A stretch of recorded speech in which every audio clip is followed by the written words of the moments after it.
prenait le yaourt, mais il prenait avec les mains. Et le frère était choqué, il dit, mais qu'est-ce que tu fais? Et l'ami lui dit, mais tu m'as dit de faire comme chez moi. Donc, comme chez moi, c'est ce que je fais. Donc, il y a souvent des instructions que nous devons suivre quand nous sommes invités même à visiter certaines personnes. On ne peut pas faire n'importe quoi. Je prends un exemple, on t'invite dans une famille, eux, ils ont des consignes à respecter. Par exemple, à 21h, tout le monde doit dormir. À 5h du matin, tout le monde doit se lever pour prier. Donc, il y a aussi des consignes que nous devons suivre à la maison. Et j'ai aussi noté, il y a aussi les instructions pour les enfants. Amen. Ça, c'est très important. Les instructions pour les enfants. Nous allons lire dans Proverbe, chapitre 22, verset 6. Proverbe 22, verset 6. Si quelqu'un peut le lire. Proverbe 22, verset 6.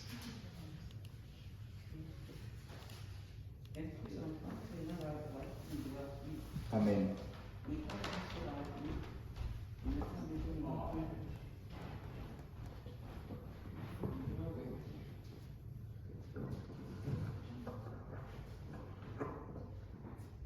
Instruis l'enfant selon la voie qu'il doit suivre, et quand il sera vieux, il n'en détournera pas. Amen. Amen.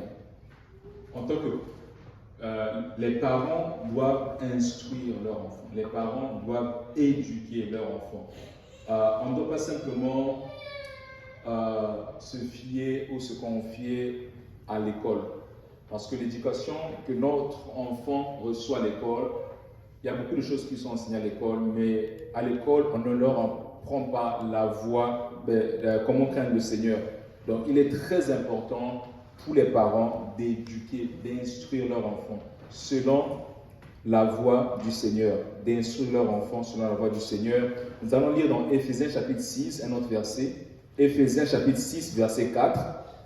J'espère que si quelqu'un peut le lire. Éphésiens chapitre 6, verset 4.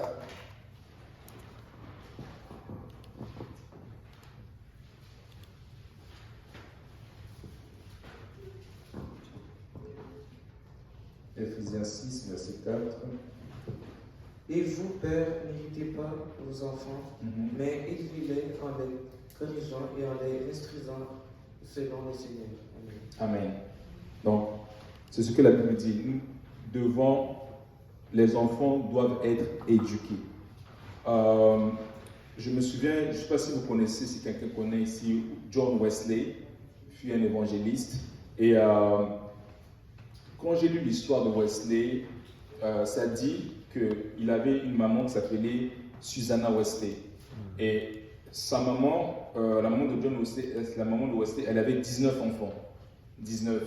Et chaque moment, elle prenait le temps avec ses enfants, pendant qu'ils étaient petits, elle leur enseignait la parole de Dieu. Les enfants allaient à l'école, mais elle s'assurait que les enfants puissent avoir l'éducation de la Bible. Parce qu'elle savait que ce n'est pas l'éducation de l'école qui va faire que mon enfant soit quelqu'un de demain. C'est vrai, il va étudier. Mais si je veux que mon enfant soit respectueux, si je veux que mon enfant soit obéissant, je dois m'assurer que je puisse l'instruire selon la voie de l'Éternel. Donc, elle prenait le temps avec ses enfants, et quand ses enfants ont grandi, il y a deux de ses enfants, il y a Charles Wesley et il y a John Wesley, que Dieu a utilisé. Mais quand vous voyez la source, c'était une maman qui a pris le temps d'instruire ses enfants, qui a pris le temps de lire la Bible, de montrer à ses enfants ce que la Bible dit, de prier avec ses enfants, d'enseigner la parole de Dieu à ses enfants. Et c'est ce que les parents doivent faire, les parents chrétiens doivent faire. Ils doivent instruire leurs enfants. C'est ce que la Bible nous dit. Comme nous l'avons dit dans Proverbe chapitre 22, verset 6, dans Éphésiens chapitre 6, verset 4, nous devons instruire nos enfants. Nous devons prier avec nos enfants. Nous devons apprendre la parole de Dieu, la lire à nos enfants. Amen. Dans Deutéronome chapitre 6, verset 6 à 7, si quelqu'un peut le lire. Deutéronome chapitre 6, verset 6 à 7. Deutéronome chapitre 6, verset 6 à 7.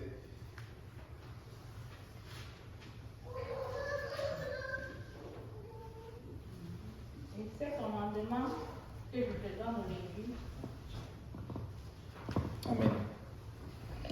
Et ces commandements que je te donne aujourd'hui seront dans ton cœur, Tu les inculqueras à tes enfants et tu en parleras quand tu seras dans ta maison, quand tu iras en voyage, quand tu te coucheras et quand tu te lèveras. Amen. Vous voyez un peu ce que la Bible nous dit? Nous devons apprendre à nos enfants la parole de Dieu. Nous ne devons pas attendre. Très souvent, on va se dire, ils sont petits. Non, on doit commencer par là. Quand ils sont petits, c'est le moment de commencer à les apprendre à prier. C'est le moment de commencer à les apprendre la parole de Dieu, de prier avec les enfants. C'est ce que la Bible nous recommande et nous devons le mettre en pratique. Ne faisons pas confiance à l'école, comme je l'ai dit. L'école, on va avoir l'éducation, mais la meilleure éducation, c'est quand nous montrons à nos enfants la crainte de l'Éternel, quand nous instruisons nos enfants selon la parole de Dieu. Si nous voulons que nos enfants puissent réussir, vous savez, la Bible dit, c'est David qui parle, David dit, je serre ta parole dans mon cœur afin de ne pas pécher contre toi. Et David dit encore que comment le jeune homme rendra-t-il pur son sentier? Il dit, c'est en se dirigeant d'après ta parole. Donc, si nous voulons que nos enfants puissent rendre pur leur sentier, ils doivent se diriger d'après la parole de Dieu et nous devons nous assurer à les enseigner la parole de Dieu. Nous devons nous assurer à les instruire selon ce que la parole de Dieu dit. Amen. Proverbe chapitre 23, versets 13 à 14. Si quelqu'un peut le lire.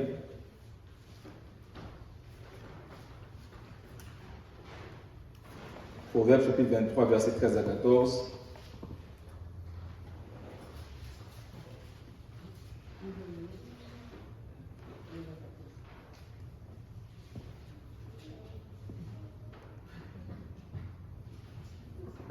N'épargne pas la correction à l'enfant. Si tu frappes de la verge, il ne mourra point. En le frappant de la verge, tu délivres son âme du séjour de mort. Amen. Bon, Amen. Quand on est arrivé ici au Canada, peu importe les pays occidentaux, on apprend que ici on tape à l'enfant. Parce que bon, quand tu tapes, il faut aller dire, je sais pas, la DPJ, tout ça là. Et bon. Mais ça ne veut pas dire que ça ne te laisse pas le droit en tant que parent, ok, je tape à mon enfant, bon, je laisse mon enfant comme ça, non. Mais tu peux quand même lui parler. Tu peux quand même parler à l'enfant, tu peux quand même corriger ton enfant. C'est vrai que chez nous, c'est vrai qu'en Afrique, bon, on tape l'enfant. Mais ici, ça ne te laisse pas, en fait, cette loi ne te laisse pas le droit de simplement abandonner ton enfant pour dire que voilà, on est dans un pays où on ne tape pas l'enfant parce que j'ai peur que mon enfant puisse aller. Mais si tu veux que ton enfant puisse réussir, il faut l'instruire, il faut le corriger. C'est ce que la parole de Dieu nous dit. Nous devons apprendre à nos enfants, nous devons les corriger. Amen. Et j'ai noté aussi quelques points ici par rapport à l'instruction des enfants.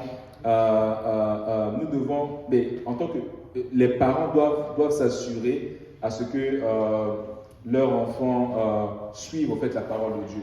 Nous devons nous appliquer à prier avec nos enfants, nous devons nous appliquer à leur enseigner la parole de Dieu et nous devons les aider. Amen. Et la Bible nous dit que nous devons corriger nos enfants.